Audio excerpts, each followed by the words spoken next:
আসসালামু আলাইকুম। এটিএন বাংলা সংবাদে সবাইকে স্বাগত জানাচ্ছি সীমা খান। শুরুতেই বিআরবি কেবলস সংবাদ শিরোনাম।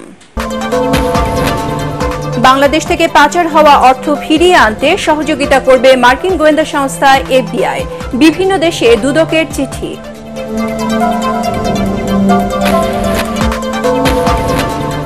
ভারত প্রতিবেশী দেশের সাথে প্রভুত্ব বজায় রাখতে চায়, মন্তব্য মির্জা ফখরুলের। পারস্পরিক শ্রদ্ধাবোধের মাধ্যমে ঢাকা দিল্লি সম্পর্ক উন্নয়নের আহ্বান। সীমান্ত হত্যা বাংলাদেশ ও ভারতের সুসম্পর্ক সৃষ্টিতে বড় বাধা, মন্তব্য পররাষ্ট্র উপদেষ্টার। আন্তর্জাতিক আইনের সুস্পষ্ট লঙ্ঘন, বলছে জামায়াত ইসলামী। এবং চলতি মাসে শুরু হবে ঢাকা বিশ্ববিদ্যালয়ের শিক্ষা কার্যক্রম, জানালেন নতুন উপাচার্য। শিক্ষক এবং ছাত্রদের লেজুর ভিত্তিক রাজনীতির বিপক্ষে মত আলোচকদের। ছাত্র সংসদ চালুর উপর গুরুত্ব আরোপ। শুনছিলেন বিআরবি কেবলস সংবাদ শিরোনাম। এবারে জানাবো বিস্তারিত। বাংলাদেশ থেকে পাচার হওয়া অর্থ ফিরিয়ে আনতে সহযোগিতা করবে মার্কিন গোয়েন্দা সংস্থা এফবিআই। দুদকের সাথে বৈঠকে আশ্বাস দিয়েছে সংস্থাটি। টাকা ফিরিয়ে আনতে বিভিন্ন দেশে চিঠি দেওয়া হচ্ছে বলে জানান দুদক সচিব খুরশেদা ইয়াসমিন। রিপোর্টে জানাচ্ছেন মাহবুব কবির চপল। বিদেশে পাচার হওয়া টাকা ফিরিয়ে আনতে টাস্ক ফোর্স গঠনের পরদিনই দুদকে আসে যুক্তরাষ্ট্রের গোয়েন্দা সংস্থা এফবিআইয়ের একটি প্রতিনিধি দল। রবার্ট ক্যামেরুনের নেতৃত্বে 2 সদস্যের দলটি বৈঠক করেন দুদকের মানি লন্ডারিং শাখার মহাপরিচালকের সাথে। মার্কিন গবেষণা সংস্থা জিএফআই বলছে, গত 15 বছরে বাংলাদেশ থেকে প্রায় 12 লাখ কোটি টাকা পাচার হয়েছে, যার বেশিরভাগই গেছে Switzerland, Netherland, British virgin islands, Cayman island, Luxembourg, Bermuda, jersey, Hong Kong, সংযুক্ত আরব আমিরাত ও সিঙ্গাপুরে। এসব দেশ থেকে টাকা ফিরিয়ে আনা কতটা সম্ভব, এমন প্রশ্নে দুদক সচিব জানান, এরই মধ্যে অনেক দেশের সাথে যোগাযোগ চলছে। আমাদের যে একটা উইং আছে মানি লন্ডারিং এর কার্যক্রম, পাচারকৃত অর্থ কিভাবে উদ্ধার করা যায় সে ব্যাপারে তো অবশ্যই কার্যক্রম চলছে। এই কার্যক্রমগুলি আমাদের দুদক চালাচ্ছে এবং হয়তো বা এখন আর একটু তৎপর হবে বা মেকানিজম ডেভেলপ করবে যে সিস্টেমে চলছে এর থেকে অন্য কোনো সিস্টেম করা যায় কিনা, সেগুলি নিয়ে চিন্তা ভাবনা অবশ্যই চলছে। কোনো সহযোগিতার প্রয়োজন হয় তাদের থেকে নেয়ার, সেটার ক্ষেত্রে মানে আমাদেরকে কিছু এক্সপ্লোর করার কথা বলা হয়েছে। এর আগে 2012 সালে সাবেক প্রধানমন্ত্রী বেগম খালেদা জিয়ার ছোট ছেলে আরাফাত রহমান কোকোর পাচার করা 20 কোটি টাকা সিঙ্গাপুর থেকে ফিরিয়ে আনে দুদক। তবে এরপর আওয়ামী লীগের মন্ত্রী, এমপি কিংবা প্রভাবশালী কারও পাচার করা টাকায় আনতে পারেনি কিংবা আনেনি দুদক। সরকার চায়নি বলেই কি এতদিন নিষ্ক্রিয় ছিল কমিশন, এমন প্রশ্নের জবাব দেন দুদক সচিব। এত বড় প্রতিষ্ঠান কাজ করে যাচ্ছে, কেন ফেল করবে? আপনারা জানেন এই পাচারকৃত অর্থ উদ্ধারের জন্য বিভিন্ন রকম প্রচেষ্টা চলছে, চলমান এটা, এবং আমাদের বিভিন্ন পদ্ধতি রয়েছে। এখানে যেরকম স্বরাষ্ট্র মন্ত্রণালয় আমাদের চিঠি পাঠাতে হয়, সেখান থেকে পররাষ্ট্র মন্ত্রণালয় যায়, পররাষ্ট্র মন্ত্রণালয় থেকে আবার যে সব কান্ট্রিতে পাচার হয়ে থাকে টাকা, সেখান থেকে আবার সংশ্লিষ্ট মিশনে যায়। ওই ফরেন মিনিস্ট্রির মাধ্যমে এটা উদ্ধারের চেষ্টা করে। যেহেতু একটা চেইনের মাধ্যমে কার্যক্রমটা অ্যাডমিনিস্ট্রেটিভ ওয়েতে হচ্ছে, সেক্ষেত্রে একটু সময় ক্ষেপণ হয়ে যায়। অর্থ পাচার ঠেকাতেও দুদক উদ্যোগ নিচ্ছে বলেও জানান তিনি। টাকা যেন পাচার না হয় সেজন্য তো শুধু। মাহবুব কবির চপল, এটিএন বাংলা, ঢাকা। প্রতিবেশী দেশগুলোর সঙ্গে ভারত সবসময় প্রভুত্ব বজায় রাখতে চায় বলে অভিযোগ করেছেন বিএনপি মহাসচিব মির্জা ফখরুল ইসলাম আলমগীর। তিনি বলেন, নিজেদের স্বার্থেই ভারতকে প্রতিবেশীদের সাথে সম্পর্ক উন্নয়ন করতে হবে। জাতীয়তাবাদী মহিলা দলের প্রতিষ্ঠা বার্ষিকী উপলক্ষে সাবেক রাষ্ট্রপতি জিয়াউর রহমানের সমাধিতে শ্রদ্ধা জানানোর পর তিনি এসব কথা বলেন। কামরুজ্জামান রাজীবের রিপোর্ট।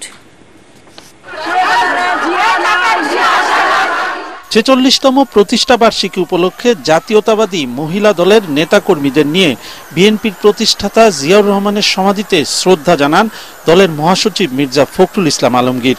পরে সমসাময়িক রাজনৈতিক ইস্যুতে সাংবাদিকদের সাথে কথা বলেন তিনি। এ সময় ভারতের প্রতিরক্ষা মন্ত্রীর বক্তব্যের প্রতিক্রিয়া জানাতে গিয়ে মির্জা ফখরুল বলেন, ভারত সবসময় তার প্রতিবেশী দেশগুলোর উপর প্রভাব বিস্তারের রাজনীতি করতে চায়। শুধু বাংলাদেশ নয়, পার্শ্ববর্তী দেশগুলোর সঙ্গেও ভারতের সম্পর্ক খুব ভালো যাচ্ছে না। এটা অন্যতম প্রধান কারণ আমার কাছে যেটা মনে হয় যে ভারত সবসময় একটা প্রভুত্ব একটা রাজনীতি তারা এই দেশগুলোর সঙ্গে পার্শ্ববর্তী দেশগুলোর সঙ্গে করেছে, যেটা ভারতের জন্য শুভ বয়ে আনবে না, পার্শ্ববর্তী দেশগুলোর জন্য শুভ বয়ে আনবে। সুতরাং পারস্পরিক সম্মানের ভিত্তিতে, মর্যাদার ভিত্তিতে, পারস্পরিক স্বার্থের ভিত্তিতে সেই সম্পর্ক গড়ে তোলা উচিত বলে আমরা মনে করি। বিএনপি মহাসচিব বলেন, অনেক ত্যাগের বিনিময়ে অর্জিত স্বাধীনতা সুসংহত করতে গণতন্ত্র ও আইনের শাসন প্রতিষ্ঠা করতে হবে। তিনি বলেন, যৌক্তিক সময়ের মধ্যে সংস্কার সম্পন্ন করে নির্বাচনের মাধ্যমে জনগণের সরকার প্রতিষ্ঠা করতে হবে। যে স্বাধীনতা অর্জন করা হয়েছে সেই স্বাধীনতাকে সুসংহত করবার জন্য, গণতন্ত্রকে পুনরুদ্ধার করবার জন্য এবং দেশে আইনের শাসন, জনগণের শাসন প্রতিষ্ঠা করবার জন্য তারা তাদের সংগ্রামকে অব্যাহত রাখবে। শিগগিরই আজকের যে অন্তর্বর্তীকালীন সরকার প্রতিষ্ঠিত হয়েছে তারা জনগণের রায়ের উপরে, মতামতের উপরে শ্রদ্ধা নিদর্শন করে তারা যত দ্রুত সম্ভব সংস্কারগুলোকে সম্পন্ন করে তারা দেশে নির্বাচনের মাধ্যমে জনগণের ক্ষমতা জনগণের হাতে তুলে দেওয়ার ব্যবস্থা করবে। সংস্কারের রোডম্যাপ দ্রুত জনগণের সামনে তুলে ধরতে অন্তর্বর্তীকালীন সরকারের প্রতি আহ্বান জানান বিএনপি মহাসচিব। কামরুজ্জামান রাজীব, এটিএন বাংলা, ঢাকা। এদিকে দেশের সবশেষ রাজনৈতিক পরিস্থিতি, দলের সাংগঠনিক অবস্থা ও ভবিষ্যৎ করণীয় ঠিক করতে বৈঠকে বসেছে বিএনপির স্থায়ী কমিটি। ভারপ্রাপ্ত চেয়ারম্যান তারেক রহমানের সভাপতিত্বে গুলশান কার্যালয়ে বৈঠকে মহাসচিব, স্থায়ী কমিটির সদস্যরা উপস্থিত রয়েছেন। অন্তর্বর্তী সরকারের কর্মকাণ্ড পর্যালোচনা, দলকে সাংগঠনিকভাবে শক্তিশালী করা, জাতীয় নির্বাচন, বাংলাদেশকে ঘিরে ভূ রাজনৈতিক পরিস্থিতি নিয়ে বৈঠকে আলোচনা হতে পারে বলে জানা গেছে। লন্ডন থেকে ভার্চুয়ালি যুক্ত হয়ে নীতি নির্ধারকদের বক্তব্য শুনে ভারপ্রাপ্ত চেয়ারম্যান তারেক রহমান নানা দিক নির্দেশনা দিচ্ছেন বলে জানা গেছে।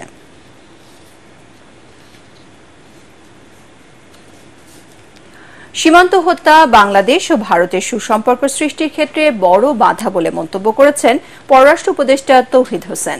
বিকেলে নিজ কার্যালয়ে সাংবাদিকদের কথা বলেন পররাষ্ট্র উপদেষ্টা। এ সময় রাষ্ট্রপতি মোহাম্মদ শাহাবুদ্দিনের মালয়েশিয়ার দ্বৈত নাগরিকত্বের বিষয়ে পররাষ্ট্র মন্ত্রণালয়ের কাছে কোনো তথ্য নেই বলেও জানান তিনি। তরিক ইসলামের রিপোর্ট। কিছুতেই বন্ধ হচ্ছে না সীমান্ত হত্যা। মাত্র কয়েকদিনের ব্যবধানে কিশোরী স্বর্ণা দাসের হত্যার পর তীব্র প্রতিবাদ জানায় বাংলাদেশ। সে ঘটনার রেশ না কাটতেই এবার ভারতীয় সীমান্তরক্ষী বাহিনীর গুলিতে নিহত হলেন ঠাকুরগাঁওয়ের 15 বছর বয়সী কিশোর জয়ন্ত, যা নিয়ে সমালোচনার ঝড় সোশ্যাল মিডিয়াতে। আমরা অবশ্যই শক্তভাবে প্রতিবাদ জানাবো। রোববার সমসাময়িক ইস্যুতে নিজ কার্যালয়ে ব্রিফিংয়ে উপদেষ্টা জানান, ভারত বরাবরই সীমান্ত হত্যা চালাচ্ছে, যা দুদেশের সম্পর্ক উন্নয়নে বড় বাধা। আমাদের যে বর্ডার কিলিং যেটা হয়, এটা আজকের কথা না, কিন্তু আমি গত অন্তত 7 বছর যাবত বলছি, বর্ডার কিলিং যেটা, সেটা অবশ্যই দুই দেশের ভালো সম্পর্ক সৃষ্টির ক্ষেত্রে একটা অন্তরায়। কারণ সব ভালো সম্পর্ক তো শুধু দুই দেশের সরকারের বিষয় না, মানুষের বিষয়। একটি মানুষ যখন বর্ডারে গুলি খেয়ে মারা যায়, সারা দেশের মানুষের মধ্যে একটা রিপারকাশন হয় এবং সেটা একটা নেগেটিভ রিপারকাশন, যেটা আমরা চাই না। এ সময় রাষ্ট্রপতির দ্বৈত নাগরিকত্বের বিষয়ে সাংবাদিকদের প্রশ্নের জবাবে পররাষ্ট্র উপদেষ্টা জানান, এ ধরনের কোনো তথ্য মন্ত্রণালয়ের কাছে নেই। রাষ্ট্রপতির বিষয় খুবই সেন্সিটিভ, এটা যথাযথ কর্তৃপক্ষ এটা দেখুক। ফরেন মিনিস্ট্রি যদি ইনভলভ হয় শেষ পর্যায়ে গিয়ে হবে, তখন দেখা যাবে। কিন্তু এটা নিয়ে আমি আসলে কোনো কথা বলতে চাই না। আপনারা এর মধ্যে আইনগত দিক আছে, রাষ্ট্রপতির নিজের ব্যাপার আছে, এটা আমার মনে হয় এটা নিয়ে অন্তত নাড়াচাড়া করা আমার কাজ না। আগামী 15 সেপ্টেম্বর যুক্তরাষ্ট্র ও দক্ষিণ এশিয়া বিষয়ক সহকারী পররাষ্ট্রমন্ত্রী ডোনাল্ড লু বাংলাদেশ সফরে আসবে বলেও জানান তিনি। এটা যথাযথ কর্তৃপক্ষ এটা দেখুক। তরিক ইসলাম, এটিএন বাংলা, ঢাকা। ঠাকুরগাঁও সীমান্তে রোববার বিএসএফ এর গুলিতে বাংলাদেশি কিশোর নিহতের ঘটনায় উদ্বেগ প্রকাশ করেছে জামায়াত ইসলামীর সেক্রেটারি জেনারেল ও সাবেক এমপি অধ্যাপক মিয়া গোলাম সরওয়ার। বিবৃতিতে তিনি জানান, সীমান্তে ভারতের গুলির ঘটনায় বাংলাদেশের জনগণ মর্মাহত ও উদ্বিগ্ন। বিএসএফ এর এ ধরনের আচরণ আন্তর্জাতিক আইন ও মানবাধিকারের সুস্পষ্ট লঙ্ঘন। তিনি ভারতের প্রতি এসব হত্যাকাণ্ডের সুষ্ঠু এবং নিরপেক্ষ তদন্ত করে দোষীদের বিরুদ্ধে আইনানুগ ব্যবস্থা নেওয়ার কথাও বলেন। একই সাথে নিহত ও আহতদের পরিবারকে আর্থিক ক্ষতিপূরণ দেওয়ার জন্য সরকারের দৃষ্টি আকর্ষণ করেন।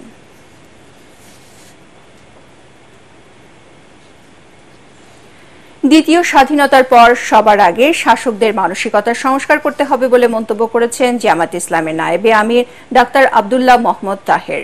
রাজধানী কাকরাইলে ইনস্টিটিউট অব ডিপ্লোমা ইঞ্জিনিয়ার্স ঢাকাস্থ 14 গ্রাম ফাউন্ডেশনের মিলন মেলায় তিনি একথা বলেন। তিনি আরও বলেন, শিক্ষা, সংস্কৃতি, রাজনীতি সহ বিভিন্ন সেক্টরে আমূল সংস্কার করতে হবে। দেশ ও জাতির স্বার্থে এই সংস্কার আনতে হবে বলে জানান ডাক্তার তাহের। তাদেরকে সংস্কারের উদ্যোগ নিতে হবে। সেই সংস্কার শাসকদের প্রথমে মানসিক সংস্কার, সেই সংস্কার সিস্টেমের সংস্কার, সেই সংস্কার শিক্ষার সংস্কার। আর এই সকল নতুন বাংলাদেশ গড়ার জন্য প্রয়োজন এক মহান জাতীয় ঐক্য। চলতি মাসের শেষ দিকে ঢাকা বিশ্ববিদ্যালয়ের শিক্ষা কার্যক্রম শুরু হবে বলে জানিয়েছেন নতুন উপাচার্য অধ্যাপক নিয়াজ আহমেদ খান। তিনি বলেন, বিশ্ববিদ্যালয়ে উপাচার্য অফিস কেন্দ্রিক কোনো আধিপত্য যাতে গড়ে না ওঠে সেজন্য কাজ করবে প্রশাসন। শিক্ষা ব্যবস্থার সংস্কার শীর্ষক আলোচনায় শিক্ষকরা বলেন, লেজুর বৃত্তির শিক্ষক এবং ছাত্র রাজনীতি নয়, ছাত্র সংসদ চালুর পাশাপাশি একাডেমিক কার্যক্রমে গুরুত্ব দিতে হবে। রিপোর্ট করছেন আদিল সজীব। অনেক প্রত্যাশার ঢাকা বিশ্ববিদ্যালয়ে দেখতে দেখতে পার হয়েছে শত বছর। জাতীয় রাষ্ট্র গঠনে গুরুত্বপূর্ণ অবদান রাখলেও নতুন জ্ঞান সৃষ্টি এবং বিতরণে পিছিয়ে আছে বিশ্ববিদ্যালয়টি। বৈষম্য বিরোধী ছাত্র আন্দোলনে সমন্বয়করা অভিযোগ করেন, গেল 16 বছরে ক্ষমতাচ্যুত আওয়ামী লীগ সরকার এই প্রতিষ্ঠানের একাডেমিক কার্যক্রমে জোর না দিয়ে বিশ্ববিদ্যালয়কে রাজনৈতিক স্বার্থ হাসিলে ব্যবহার করেছে।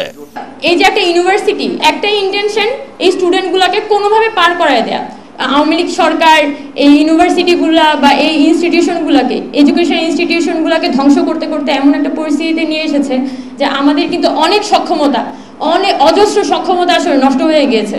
যে সরকারে আসেন সে মনে করে যদি আমি হলে কৃত্রিম সংকট তৈরি করতে না পারি, যদি শিক্ষার্থীরা প্রথম বর্ষ থেকে তাদের সিট নিশ্চিত করে, তাহলে সে আমার দলীয় যে কার্যক্রম, যে এজেন্ডা, সেটা বাস্তবায়নে সে আমার লাঠিয়াল বাহিনী হবে না।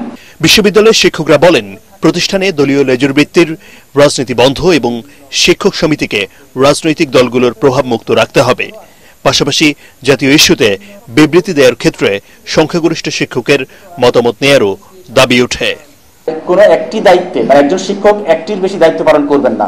আমরা স্টুডেন্টদের যে অমানবিক পরিস্থিতি দেখেছি হলগুলোতে, এটা অবর্ণনীয়। এটা কোনো অবস্থাতেই একটা সভ্য দেশে এইরকম অবস্থায় ছাত্রছাত্রীরা হলে থাকতে পারে না। জাতীয় রাজনীতি আমরা দুর্নীতি দেখেছি, দলবাজি দেখেছি, ক্রনিক ক্যাপিটালিজম দেখেছি, সেগুলো কিন্তু বিশ্ববিদ্যালয়ের ভেতরেও কিন্তু তার আমরা দেখেছি সেই ঘটনাগুলো ঘটেছে। ঢাকা বিশ্ববিদ্যালয়ের উপাচার্য অধ্যাপক নিয়াজ আহমেদ খান বলেন, ভিসি এবং প্রশাসন কেন্দ্রিক কোনো একক আধিপত্য আর থাকবে না। সবার মতামত এবং আলোচনা সাপেক্ষে চলবে ঢাকা বিশ্ববিদ্যালয়। বহু রক্তের বিনিময়ে এসছে, এইটি বিরাট রকম একটি সুযোগ। আবার এই সুযোগকে কাজে লাগাতে না পারাটাও বিরাট রকম ব্যর্থতা।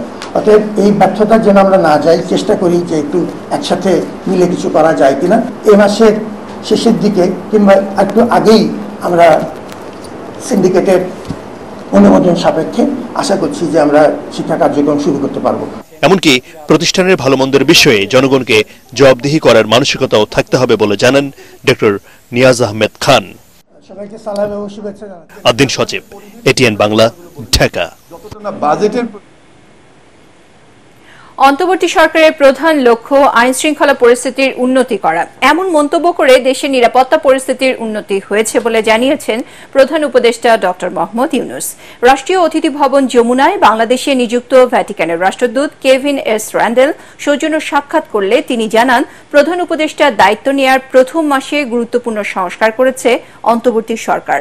সৌজন্য সাক্ষাতে দেশের ইসলামিক চিন্তাবিদদের সাথে হলি সিস ডাইক্রাস্টের মধ্যে আন্তঃধর্মীয় সংলাপ আয়োজনের প্রস্তাব দেন ভ্যাটিকান রাষ্ট্রদূত।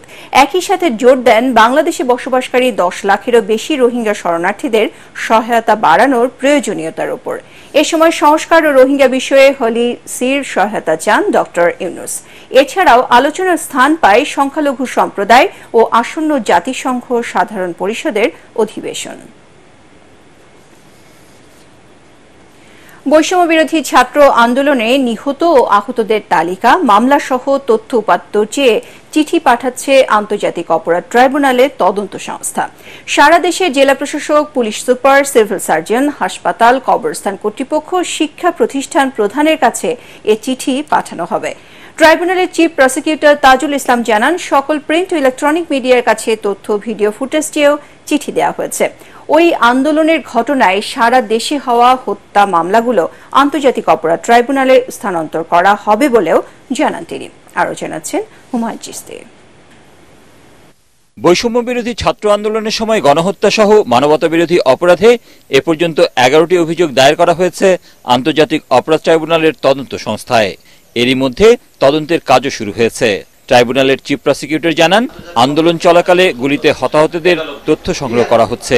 সকল জেলা প্রশাসক, সকল পুলিশ সুপার, সকল সিভিল সার্জন এদের কাছে চিঠি পাঠাচ্ছি যে আপনাদের কাছে কত আহত এবং নিহতের তালিকা আছে, কত মামলা হয়েছে আপনাদের কাছে, কত ঘটনার বিবরণ আছে, সেগুলো তদন্ত সংস্থার কাছে পাঠানোর জন্য। সকল মিডিয়া হাউসকে চিঠি দিচ্ছি যে মিডিয়ার কাছে যত অডিও এবং ভিডিও ফুটেজ আছে, প্রিন্ট মিডিয়ার যত রিপোর্ট আছে আপনাদের কাছে, যেগুলো প্রকাশিত ফুটেজ, অপ্রকাশিত ফুটেজ, সব কিছু আমরা চেয়েছি। যতগুলো বড় বড় কবরস্থান আছে, যত লাশ গিয়েছে, যেগুলোকে বেওয়ারিশ লাশ হিসেবে দাফন করা হয়েছে, সেগুলো কতজন, কি চিহ্ন তারা রেখেছেন, কোথায় দাফন করা হয়েছে। আমরা বিশ্ববিদ্যালয় সমূহের ভাইস চ্যান্সেলরদের কাছে চিঠি দিয়েছি যাতে তাদের বিশ্ববিদ্যালয়ে ছাত্র আন্দোলন যতটুকু হয়েছে সেখানে কতজন আহত নিহত হয়েছে তাদের কাছে যে তথ্য আছে সেটা আমরা চেয়েছি। সারা দেশে গণহত্যার ঘটনায় তদন্ত ও মামলা কিভাবে হবে তার একটি সম্ভাব্য রূপরেখা দেন চিফ প্রসিকিউটর।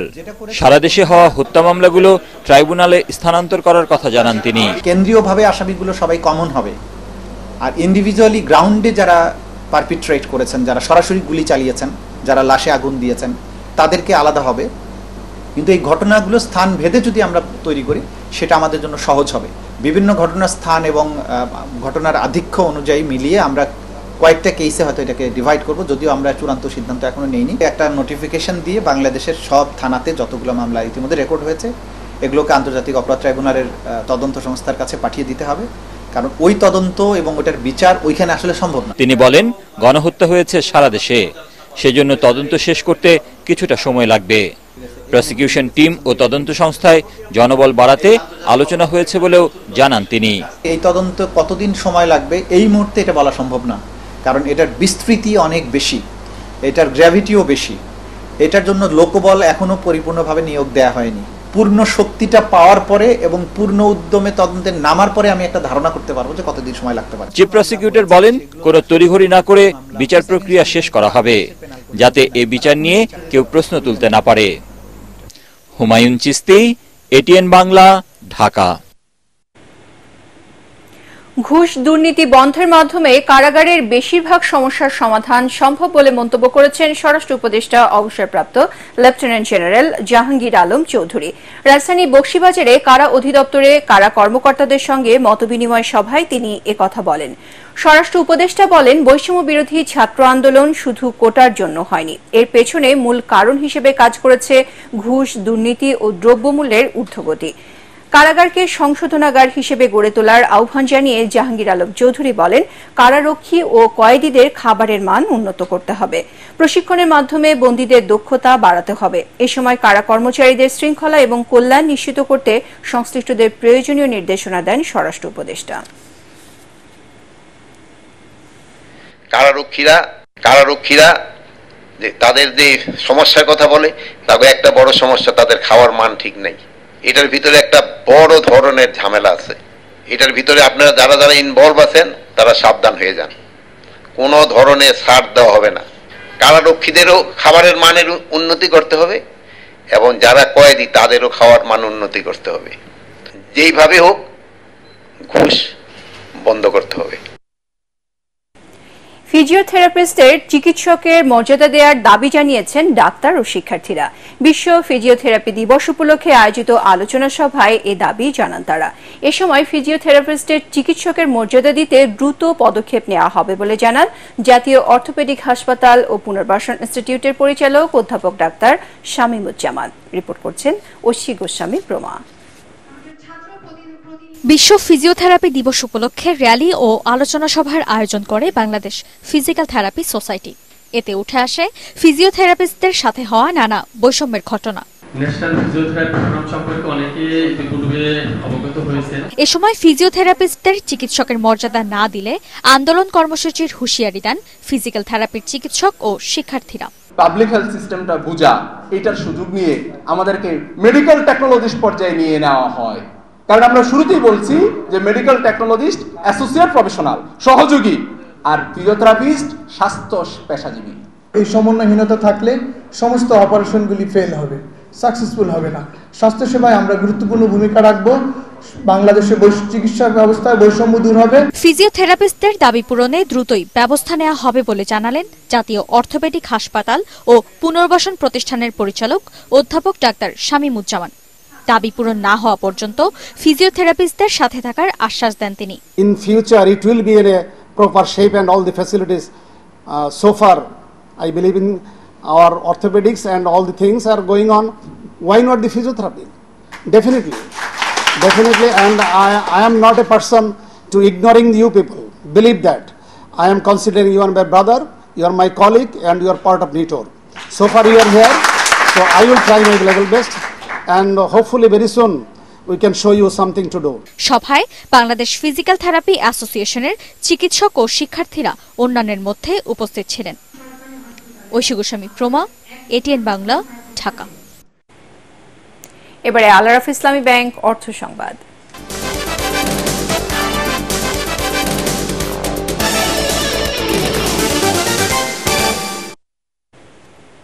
প্রায় 17 বছর পর নতুন নেতৃত্ব পেল ব্যাংক মালিকদের সংগঠন বিএবি। নতুন সভাপতি হয়েছেন ঢাকা ব্যাংকের চেয়ারম্যান আব্দুল হাই সরকার।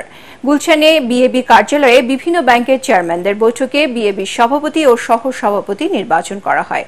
পরে ব্রিফিংয়ে নতুন সভাপতি আব্দুল হাই সরকার বলেন, এই সংগঠনকে ফুটবল টুর্নামেন্ট আয়োজন আর প্রধানমন্ত্রীর সঙ্গে চা খাওয়ার বদনাম ঘোচাতে হবে। ব্যাংক ও আর্থিক খাত পুনরুদ্ধারের প্রতিশ্রুতিও দেন নয়া সভাপতি। শারফুল আলমের রিপোর্ট। দেশের অর্থনীতির অন্যতম সঞ্চালক ব্যাংকিং খাত।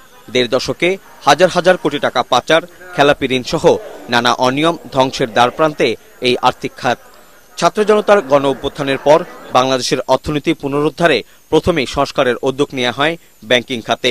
টানা প্রায় 17 বছর বিএবি সভাপতির পদ দখল করে থাকা এক্সিম ব্যাংকের চেয়ারম্যান নজরুল ইসলাম মজুমদারকে সরিয়ে দেয় কেন্দ্রীয় ব্যাংক।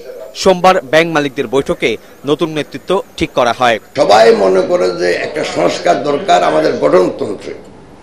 সেই গঠনতন্ত্রকে কি সংশোধনী আনা হবে, সেই সংশোধনী ঠিক করার জন্য এটাকে পরীক্ষা নিরীক্ষা করে পুনর্বিবেচনা করে এই কমিটির কাছে একটা সংস্কার প্রস্তাব দেওয়ার জন্য আমি প্রপোজ করি, আগামী নির্বাচনের আগে আমাদের সংগঠনকে আমরা এমনভাবে সংগঠিত করতে চাই এটা যেন সদস্যদের জন্য শুধু কাজ করে, অন্য কোনো কারণের জন্য ইনফ্লুয়েন্স না হয়। অতীতের সকল বদনাম ঘুচিয়ে সামনের দিকে এগিয়ে যাবে ব্যাংকিং খাত, এমন প্রত্যাশা পরিচালকদের।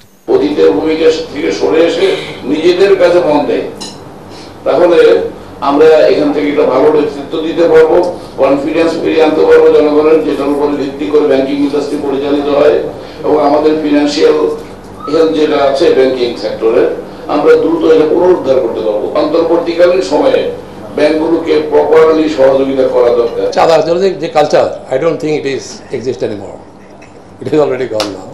এই সিস্টেমটাকে নতুন করে শুরু করা হচ্ছে আবার 15 to 16 years it was not as এটা আসলে ছিলই না, কিন্তু আমরা তো এখানে দেওয়ার জন্য আসছি, দেওয়ার জন্য আসিনি এখানে। কাজে যেগুলো আগে প্র্যাকটিস করা হয়েছে ওগুলো রিপিট হবে না এখানে। ও ফুটবল খেলা নাচানাচি হবে না, I can assure you that ইনশাআল্লাহ।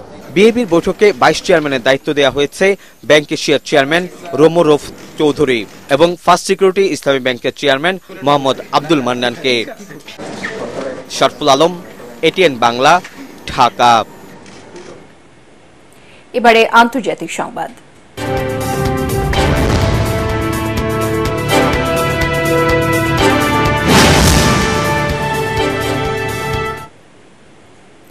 পাকিস্তানের সাবেক প্রধানমন্ত্রী ইমরান খানকে কারাগার থেকে মুক্তি দিতে 2 সপ্তাহের সময় বেঁধে দিয়েছে তার দল পাকিস্তান তেহরিক-ই-ইনসাফ পিটিআই।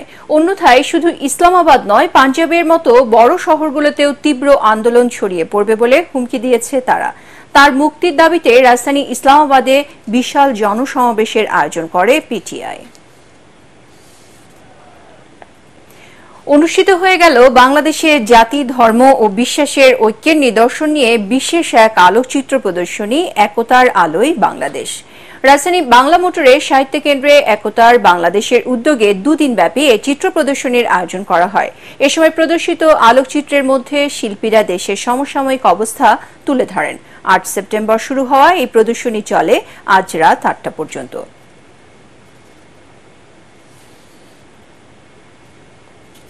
এবারে পার্টেক্স খেলার খবর।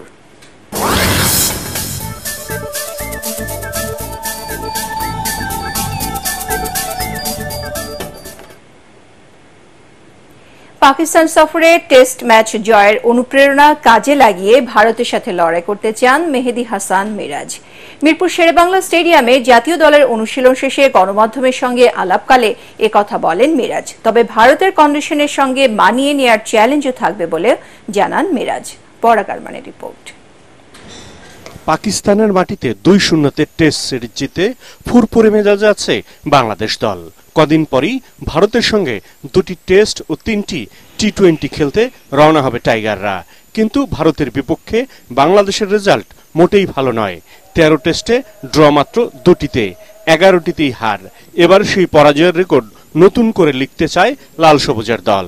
আমরা রিসেন্টলি পাকিস্তানে ভালো করে এসেছি, বেশি গ্যাপ নেই ট্যুরের ভিতরে, বাট আশা করি যে আমরা যে পারফর্ম করছি, সবাই যে ফর্মে আছে, সবাই যদি এইভাবে খেলতে থাকে অবশ্যই ভালো একটা রেজাল্ট আশা করা যাবে। বিশ্বসেরা দলগুলোর একটি ভারত, স্বদেশে তাদেরকে চ্যালেঞ্জ জানানো বেশ কঠিন।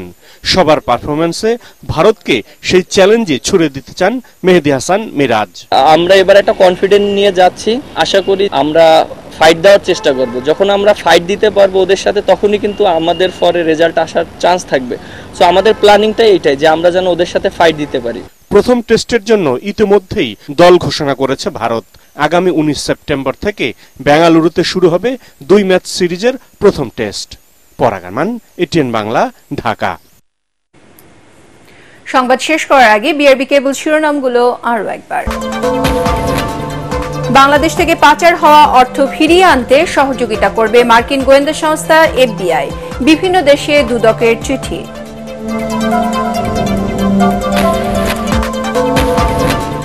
ভারত প্রতিবেশী দেশের সাথে প্রভুত্ব বজায় রাখতে চায়, মন্তব্য মির্জা ফখরুলের। পারস্পরিক শ্রদ্ধাবোধের মাধ্যমে ঢাকা দিল্লি সম্পর্ক উন্নয়নের আহ্বান।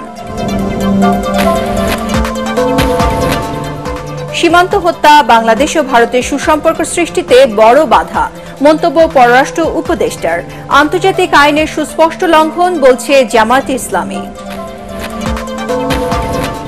এবং চলতি মাসে শুরু হবে ঢাকা বিশ্ববিদ্যালয়ের শিক্ষা কার্যক্রম, জানালেন নতুন উপাচার্য। শিক্ষক ও ছাত্রদের লেজুর ভিত্তিক রাজনীতির বিপক্ষে মত আলোচকদের। ছাত্র সংসদ চালুর উপর গুরুত্ব আরোপ। পরবর্তী সংবাদ দেখার আমন্ত্রণ জানিয়ে এখনকার মতো শেষ করছি। এটিএন বাংলা সংবাদ ইউটিউবে দেখতে ব্রাউজ করুন, youtube/ATN বাংলা নিউজ। ধন্যবাদ সবাইকে।